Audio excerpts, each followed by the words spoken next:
in my marriage. You want to know how I feel in my marriage? I came off right off the gate, right off the bat when I met this man that I was just too strong. I was too independent. I don't need no man. I just want one. Because you want to know why? I just got done picking up dog shit on our lawn. You want to know why? Not that because he did ask me to, which he's very thankful that I do it. But you want to know why I did it? Because I know how to. I should have 15 years ago been like, mow the lawn. I don't know how to do that. Snow blow the driveway. I don't know how to do that because I'm just helpless. And I'm this little helpless old lady who doesn't know how to do anything. No, you want to know why? Because I too how to use the snowblower. I learned how to use the lawnmower. So now I get stuck not only doing pink jobs inside the house, but now I signed up and I do blue jobs outside the house. Why? Because I'm a big old strong independent and I don't need no man and I'm just gonna do things to get them done. I should have been a little softer. I should have been way softer. Like borderline invalid. Don't know how to do softer. And instead I'm sitting here just fighting. Okay. Leave your husband. Leave your husband. Men are literally so lucky to go on a date with me. Like, hello? You got these big eyes staring at you all night. These big lips yapping at you all night. Great listener. Keeps the conversation moving.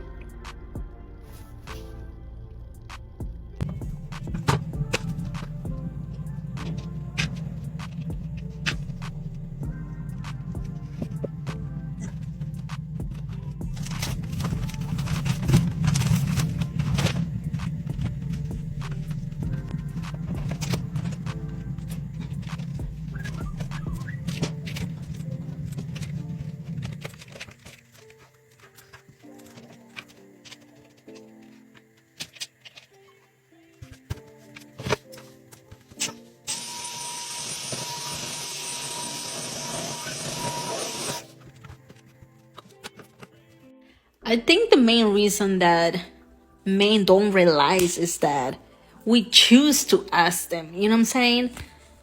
Because we are capable of doing anything. But we choosing to ask them, and they still don't do it. And that's why guys are getting mad, because we're capable of doing anything, everything, or find a way to get it done. But we always choose to ask them. So that's the problem. And that's why men are getting mad. That's why. All right, ladies. I heard a good one today that I had to share with you. You're not here to soothe him like his mother. You're here to inspire devotion, like a muse. Get in your feminine energy, baby girl. You got this, sis. Unpopular opinion. I think it's creepiest when men look at you up and down in front of you before trying to get your number. I can't sleep.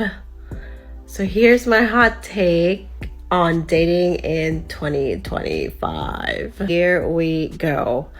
I don't think dating apps kill romance.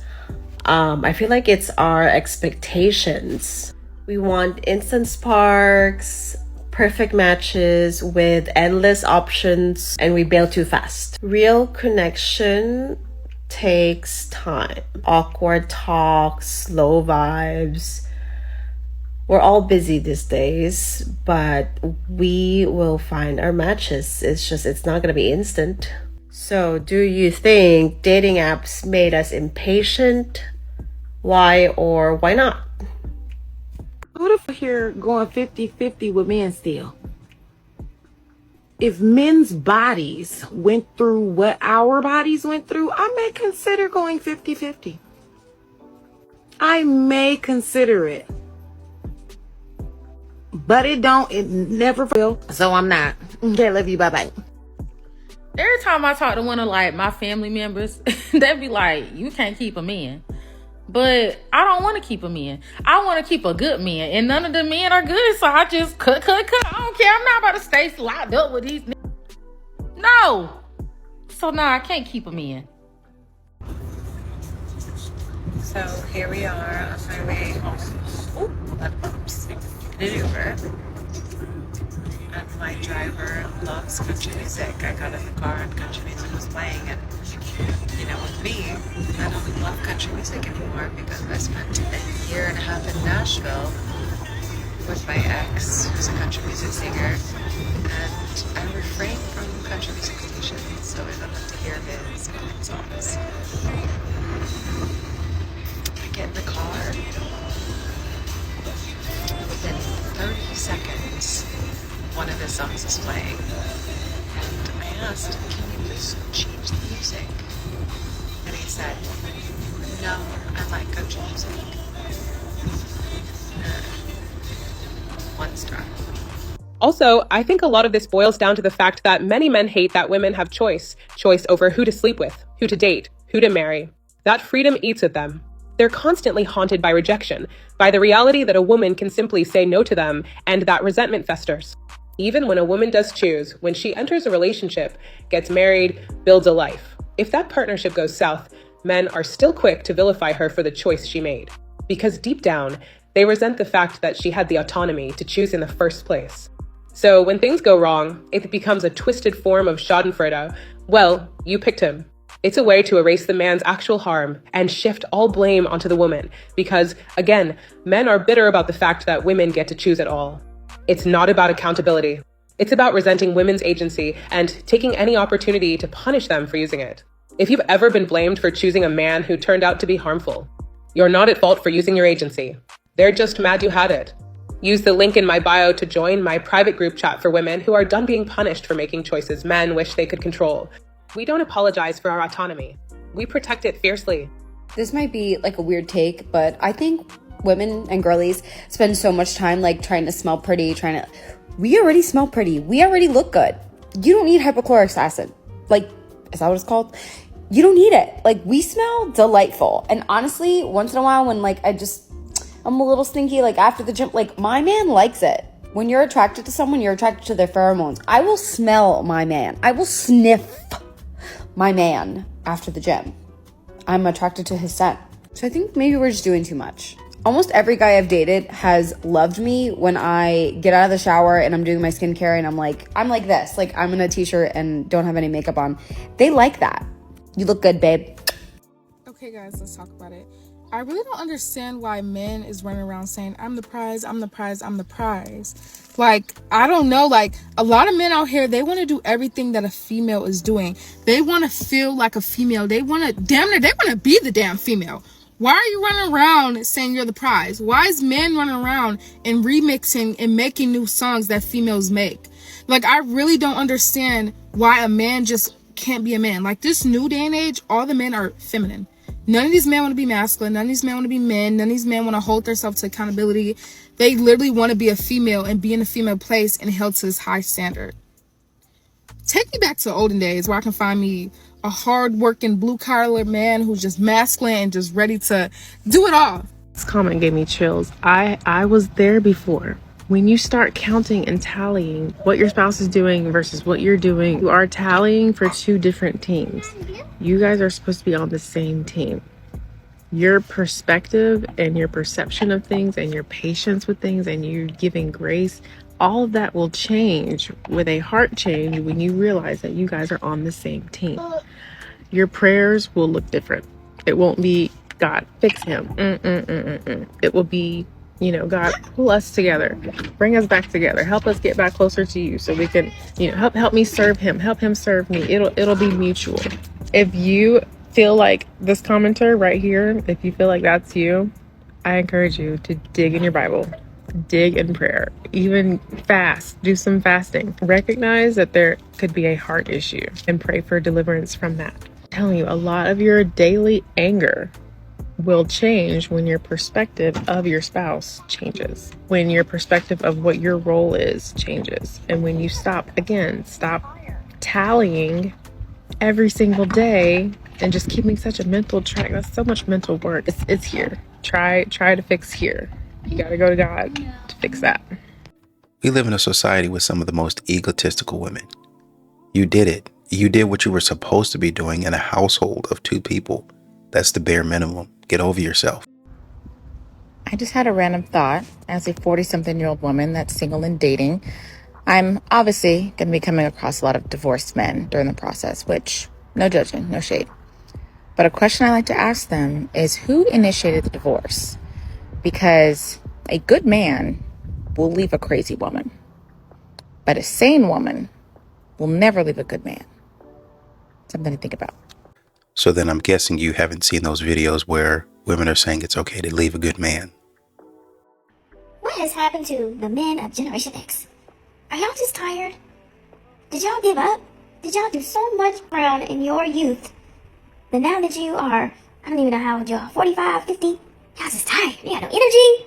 Jesus. Talk about how bad y'all was and all this when y'all was growing up and da da da da. Man, 45, 50 ain't old. I'm telling you, these 35, 37, 39-year-olds got y'all beat. What is the deal? What happened? So let me get this straight, you sensitive internet bitch. Okay, and y'all can get as mad as you want at my next statement. I really don't give a fuck. Again, I say everything on my platform that I would say in real fun. Like, when I heard senior topless photos, I thought maybe college students. I never on this planet or any other suitable for life did I think we were talking about high school seniors. And when I came up here a couple of months ago and I said we as parents should be dictating what our children wear because we have our children out here looking like sheen fucking and gangbangers and just wearing anything to high school and elementary and middle school classes, y'all told me I was sick because I was over children, when in all reality I just see the lack of decorum, the lack of self-respect, the lack of parenting when it comes to children. You cannot tell me having your high school senior daughters posting pictures where they are not wearing tops, just sure they may be covering everything that God gave them and that you blessed them with flowers. That's a good thing, and then you expect the rest of the world not to. We are not the people over some children when we say maybe they should not be wearing things that grown-ass adults should be wearing. You are allowing the rest of the world to do so when you put your children in and say, oh, that's such a cute picture. Never would I allow my daughter as a teenager to post her senior photos dressed with jeans and flowers. Y'all know where you can put your opinion. I don't give a fuck if you agree with me. We are teaching our children that being's okay, but being such a young age is okay, and I can't go along to get along. Have a day. Ugh. What happened to walking or sitting on railroad tracks?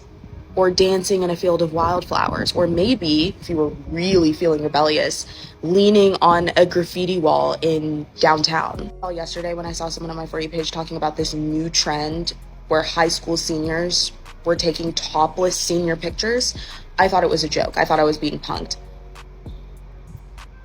Who okayed this, and where are the parents? And I can already hear the comments of everyone that's about to come at me and say that women should be able to wear whatever they want and women should be able to do whatever they want, and I shouldn't be speaking on what women should or shouldn't wear to their senior pictures.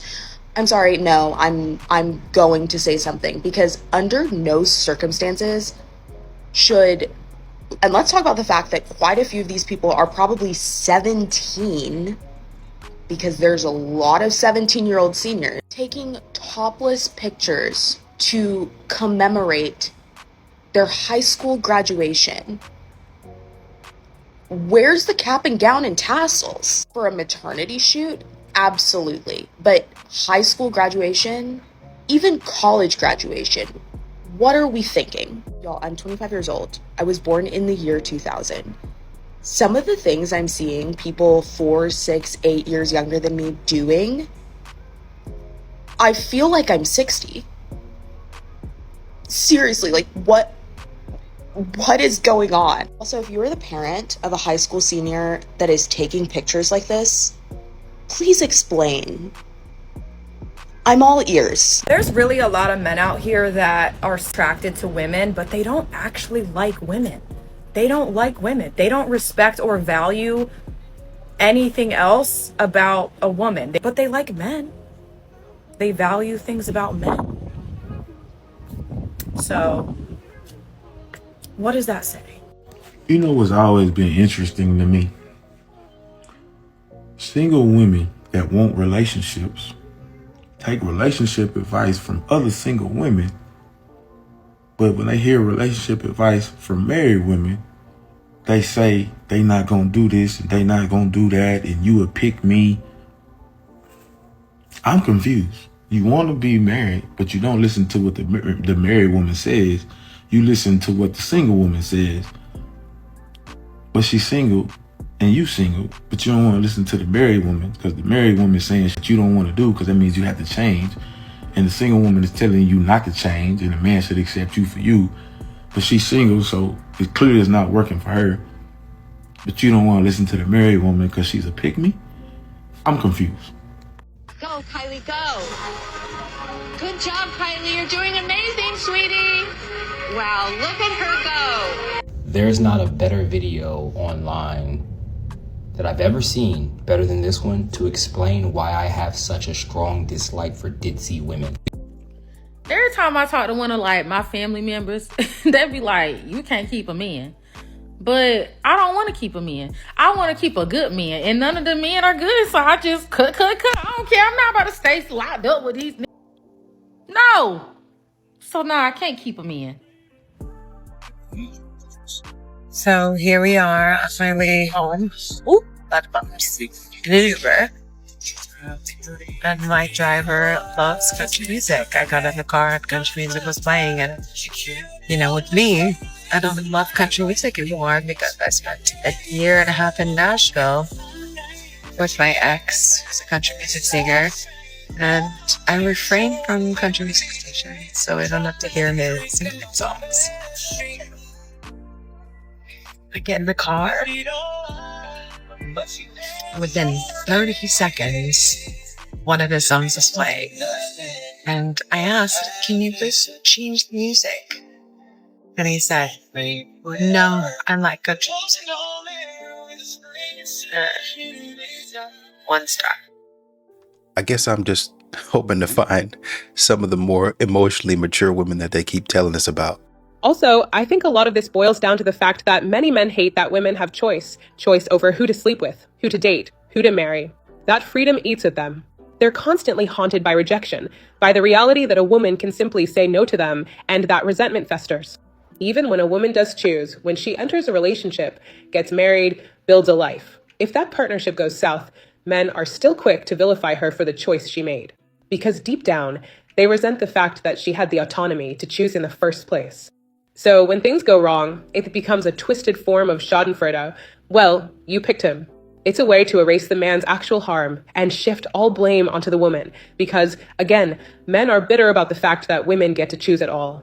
It's not about accountability. It's about resenting women's agency and taking any opportunity to punish them for using it. If you've ever been blamed for choosing a man who turned out to be harmful, you're not at fault for using your agency. They're just mad you had it. Use the link in my bio to join my private group chat for women who are done being punished for making choices men wish they could control. We don't apologize for our autonomy. We protect it fiercely. And so in this video, Emma Katz says she didn't pick wrong. Society failed by creating millions of men who mishandle women. Why would you quote a woman that's not going to take accountability for the people that she continues to pick? She's continuing to pick those people. At least some accountability. If we're going to tell the man, keep your hands to yourself, bro. Be a better guy. Hey, man, you're putting your hands on women. You need to be in jail, sir. At some point in time, if she continues to pick the same criminals, at what point in time are we going to say, man, I mean, yeah, those guys are bad, and we're going to put them in jail, but why do you keep on going for these types of guys? Roger, we have a problem. Your girl is all of a sudden wanting the boo thing. What the fuck? I don't know what's going on. I would like to say it's my hormones, but I don't know if that's true or not. But all of a sudden, I kind of want like a boo, which is taking me out because typically don't like people.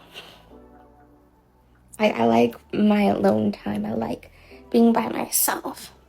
But all of a sudden, tonight, for no reason, all of a sudden my brain was like, oh, what if you had like a partner? No. Literally, no. It's making me warm. And not in the good way. It's making me uncomfortable and making me sweat. Like, I don't need one. I don't need a partner. But why do I want one all of a sudden? I'm confused. I'm confused. I don't know why. I'm gonna get a lot of hate for saying this, but I believe that you should treat your boyfriend well from the start and not wait until he's your husband to do simple things like cook for him and clean for him. And while I get that a lot of women have this mentality because they're thinking, oh, but what if he cheats on me? What if he leaves me? Like, girl, you wanna be with this man, right? You love this man. You're investing your time and everything and your resources into this man, just like he's doing the same thing for you. And if he's doing all of these things that he's doing for you, protecting you, thinking of you, trying to do things for you, providing for you, getting you flowers, because you need flowers for whatever reason, then why shouldn't you do simple things for him, like cook for him, because he's not your husband yet? It makes no sense. And trying to protect yourself by being selfish, even if it's subconscious, and not taking care of your partner is only ever going to result in disaster. If a woman has to emasculate you, you was never masculine from the get damn go. You wasn't. I'm sorry. Say how you feel. So I'm 31. Actually, I'm 30. I'm going to be 31 in 2 weeks, but almost there anyways. And I'm still single and never been married, no kids. And I do want all of those things, but I feel like it's not talked about enough. Kind of like the weird period when you're in your late 20s, early 30s, and pretty much everyone you know is married with kids, and they're pretty much like settled in life, or so it seems, and you just feel like you are completely at a different stage. And it's like you want those things, but I also don't want to settle, and I don't want to just find the first person that's like willing to get married and have kids just to say that I did that. I'm wanting to wait and, you know, wait for the person that can give me what I need and what I deserve, because I know that I bring a lot to the table and I'm expecting that from someone else as well. But no one talks about this like weird in-between time where you're content with your life and you're happy and you find joy in yourself and in your life and you feel fulfilled. But at the same time, it's like you're longing for that partnership and that family and for that life. And it's just such a weird thing. And it's such a weird time in my life where like some days I'm super happy and content and like I'm fine if I'm single for the rest of my life and I'm fine if I don't have kids. But then other times I think about it and it's like I'm gonna be 31 in 2 weeks and the biological clock is a real thing, and just not knowing if like that's in the cards for me is kind of a weird place to be at. And I know that it's all in God's hands, it's all in God's timing, and there's just things that we cannot control in life. But I feel like it's just not talked about enough for, you know, the people that are kind of in my situation. So yeah, if anyone else is feeling like this, let me know. Again, these are things that are frequently talked about on podcasts that y'all continue to refer to as misogynistic. The crazy thing about the whole male loneliness epidemic is that men know what they need to do to get women. It's not that hard to figure out. They just hate that it would mean conceding to a matriarchy. They want women, but they also want women in a dynamic where they have the power. It's not just about wanting women. Like, they want to have women, but they want to also be in control of that woman. So it's less about them being lonely. It's more about them feeling like they're needing to concede the power that they felt like they were promised their entire lives. We're telling them to put in effort, whether that's effort in like their emotional maturity or the way they look, the way they present themselves, whatever. And they don't like that because they feel entitled to women. They feel like they shouldn't have to put in effort, at least, especially not as much effort as women have to put into themselves in order to get women. If you look at the women, or if you look at the men that women like lust after, it's usually men, like in terms of public figures. I just saw a video of Pedro Pascal. It's men that stick up for things that are right. Pedro Pascal is obviously a beautiful man.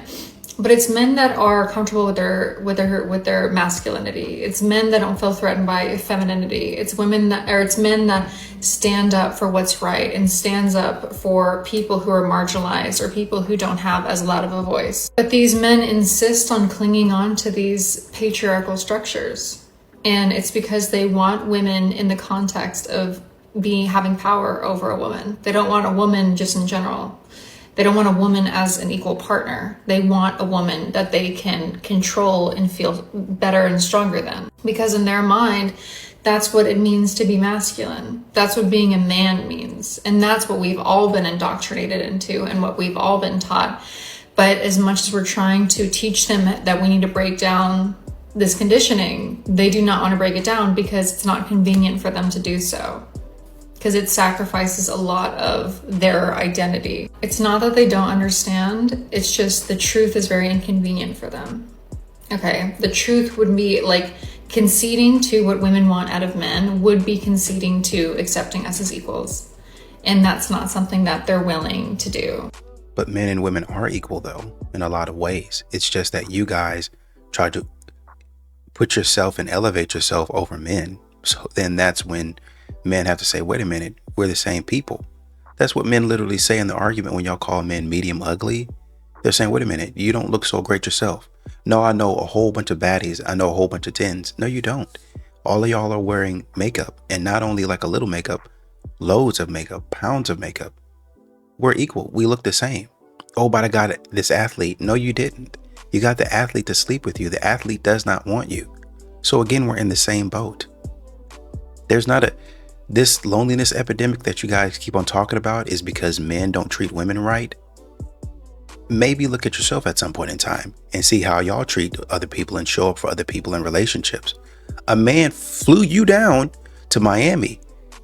You mad because he didn't fly you first class. You mad that he didn't put you in the most expensive hotel. You mad that he didn't take you on a $10, $20, $30,000 shopping spree. And by the way, the man paid for all of the dinners. He was a perfect gentleman. You just mad that he didn't spend enough money on you. And you're talking about men don't treat women right? Why do we need there to be a wedge driven between our butts? Like, if you haven't watched that video, it's basically a girl who just started her gym journey and she is tired of seeing booty shorts in the gym, crop tops in the gym, anything that's deemed immodest, including long leggings that show no skin but have the butt crack delineation that kind of like separate your cheeks. Let me tell you, I've never been so disappointed in a woman. I feel like if you're worried about what the next girl's wearing at the gym, you're not lifting heavy enough. Let's start there.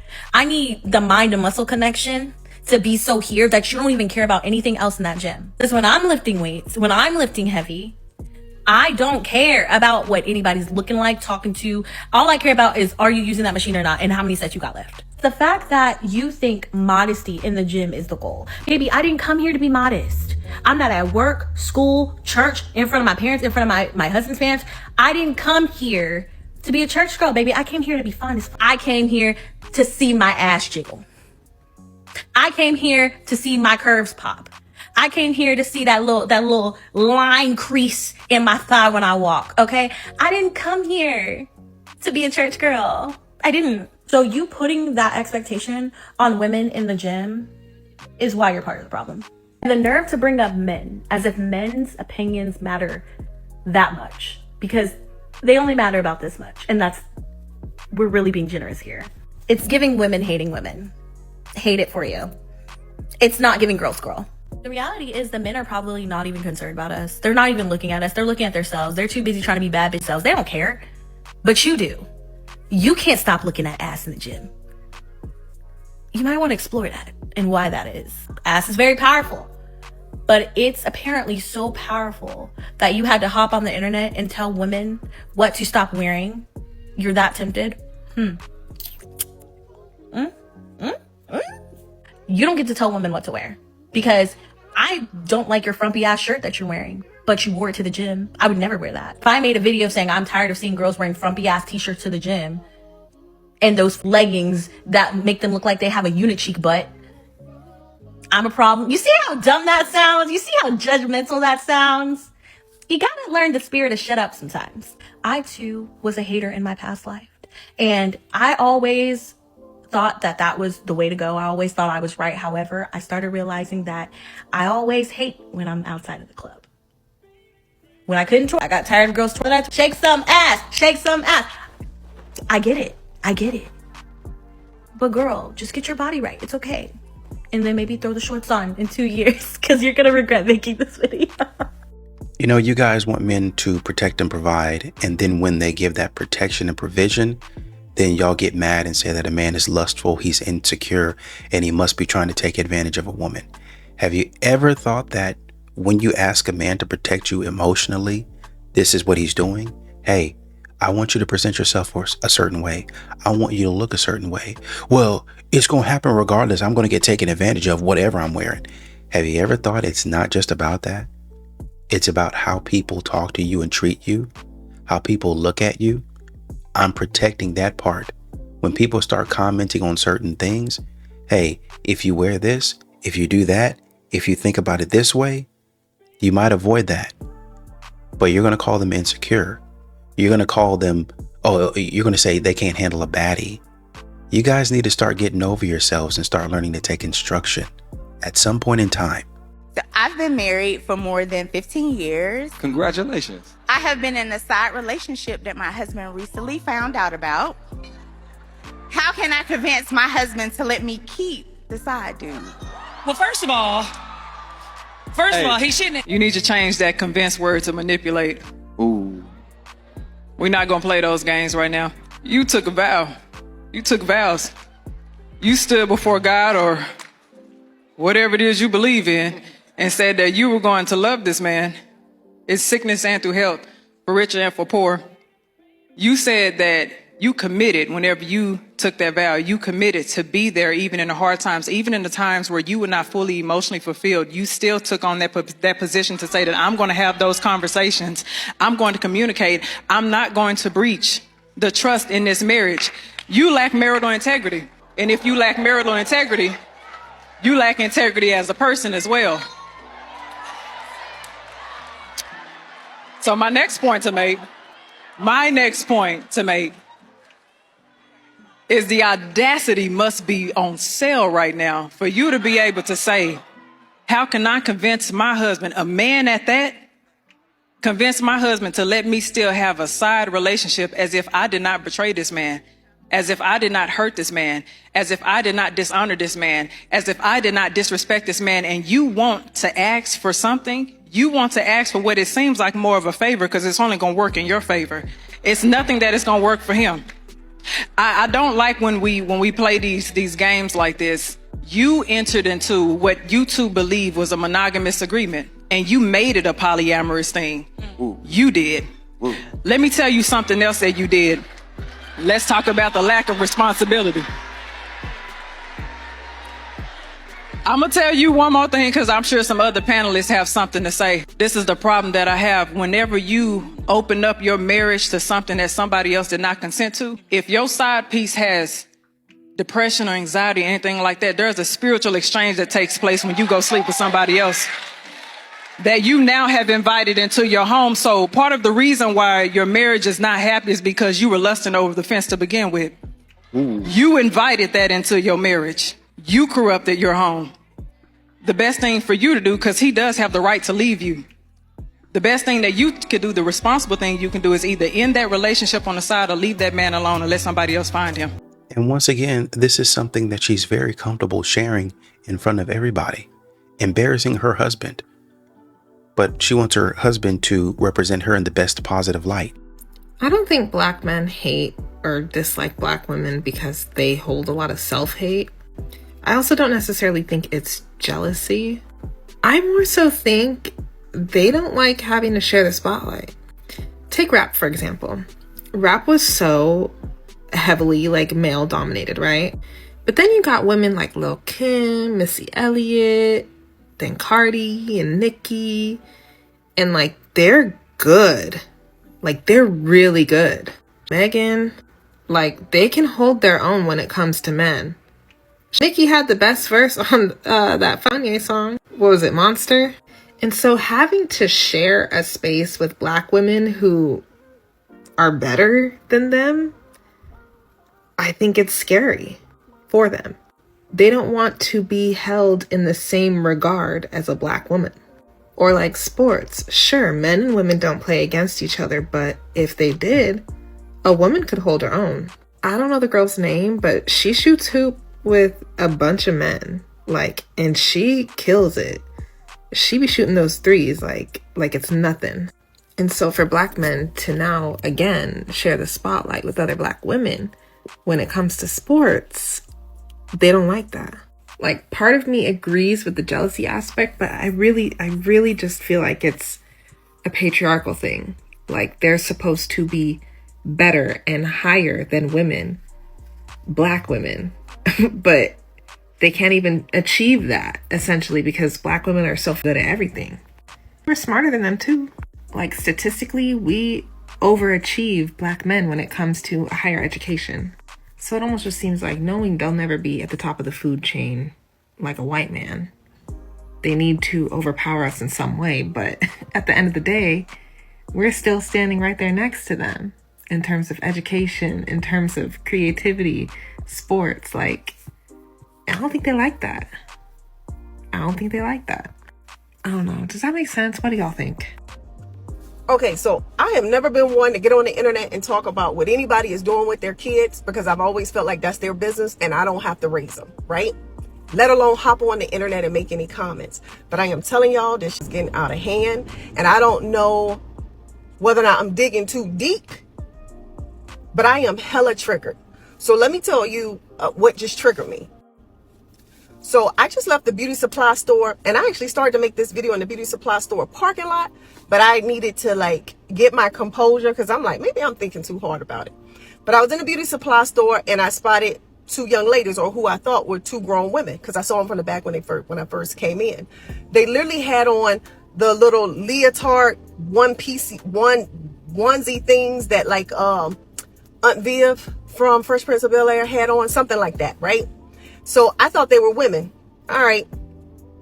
But it wasn't until I ran into them on another aisle that I recognized, oh, one of them is a child.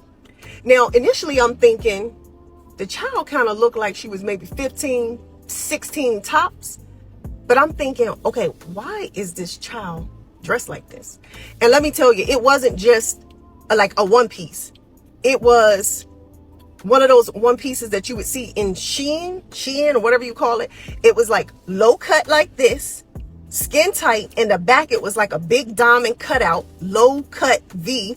And you know how in the butt area on those like one pieces, they have like it scrunch it up in the butt to make your butt like lift. That's what she had on, right? All right, she clearly was with her TT or her mama. I assumed that it was her mama, right? So I had to be in the beauty supply store for maybe about 30 minutes. I ran into them probably 4 or 5 times. I lie to you not. Not once, not twice. About 3 times did I see 3 different men turn around and look at that little girl's behind, or I saw this one guy coming towards her and he was like staring at her chest, like he just kept looking back, like he couldn't even pick his stuff up off the shelf because he was staring this child down. But this is the kicker. We get to the register. They were at the register before I got there. So I got behind them in line, and obviously it seemed like they knew the guy at the cash register or whatever. And I heard the mom say she got a birthday coming up, and she's getting her hair done this weekend. And so the guy at the cash register said, well, how old are you turning? Y'all, why does kid say she gonna turn 13? 13. So essentially, this lady got her 12-year-old daughter out in public dressed like a grown-ass woman. And before y'all say these men shouldn't be looking at her, you're right. But at the same time, why are you serving up your child on a platter to the predator? Now, I understand that trends and fashions and things like that change. Got it. But just because they make it in your child's size don't mean it should be on their body. One of the most low effort things that we could do as parents is to control what our kids are wearing. That's very low effort. And it wasn't just that incident that triggered me. Over the last week or so, I know it's getting hot outside, right? We in Texas. It's hella hot. It's been hot since early April. We preheating right now. But the amount of girls that I have seen in these biker booty shorts and sports bras out in public, and these girls are clearly still in damn middle school, it's just crazy to me. Y'all, these kids look like they about to clock in for their shift at the club as a bottle girl. So what made this even more triggering? Just the other week, a couple of weeks ago, a video came across my screen. I don't know if it was YouTube, Instagram, whatever. It came across my screen. And there was a reporter that was interviewing a convicted child molester, right?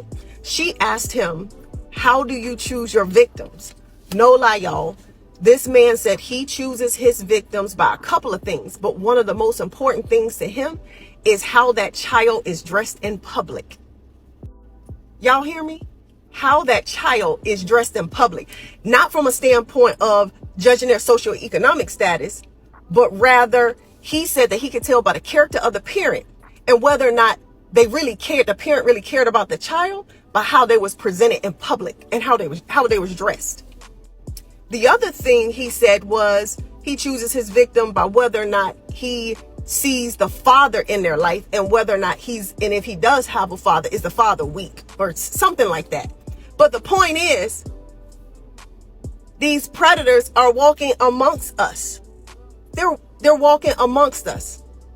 And we are serving up our kids on a platter to these predators. Now, with that being said, I am not a perfect parent. I'm far from it, and I haven't always gotten it right as a parent. But one of the things that I do recognize is that my number one responsibility as a mother, as a parent, is to protect my child at all cost.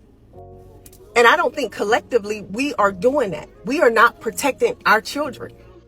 Now, listen, I definitely hesitated before I made this video, and I'm probably going to hesitate before I post it.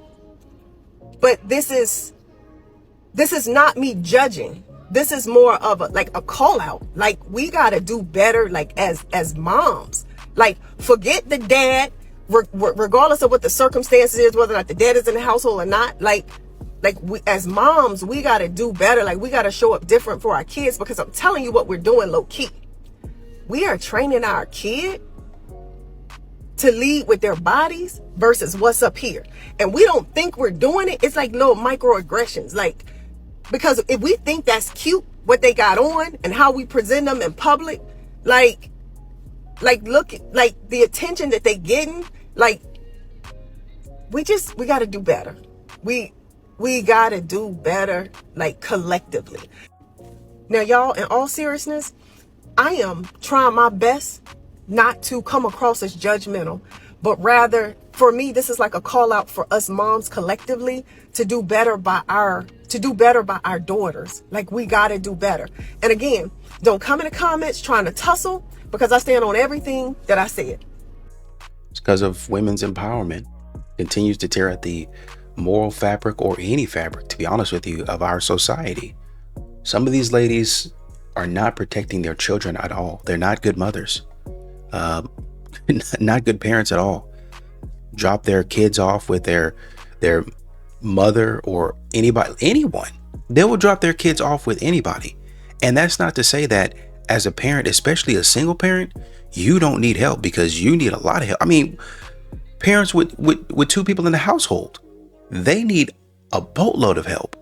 It's to say that these young women, these ladies today, some of these single mothers are just really abandoning their duties. They're really abandoning their responsibilities to their children and wondering why their children grow up a certain way, wonder why their children talk to them a certain way, treat them a certain way, don't like them, don't have any respect for them. You don't have any respect for yourself, man. You be out here pushing your children to look a certain way and act a certain way, got your tongue all out. Oh, look at her. Oh, she Miss Thang, she's so grown. She's not grown. She's only following what you do. She's only doing what you've taught her to do, saying what you've taught her to say. And you think it's cute until bad things start happening the older she gets. Come on, guys.